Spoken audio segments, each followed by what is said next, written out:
இந்த சிம்பனி எழுதுவதற்கு நான் இசையிலே என்னுடைய வாழ்க்கையை முழுவதும் சென்றது. என்னுடைய குழந்தைகளுக்காக நான் நேரம் செலவழிக்கவில்லை. என்னுடைய குழந்தைகளுக்குடைய நேரத்தை செலவழித்திருந்தால் இந்த சிம்பனியை எழுதியிருக்க முடியாது.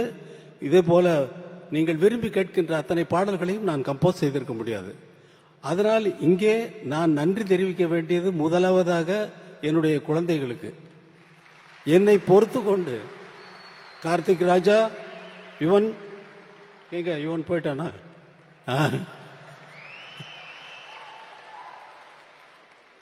உங்கள் இருவருக்கும் நீங்க உங்களோட செலவழிக்க வேண்டிய நேரம் தான் அங்க வந்து சிம்பனியா இசையா வெளியில வந்திருக்கு.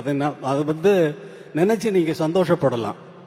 உங்களோட எங்க டாடி நீங்க எங்களுக்காக நேரம் செலவிடலைன்னு சொல்லி நீங்க இனிமேல் கம்ப்ளைண்ட் பண்ண போறதில்லை.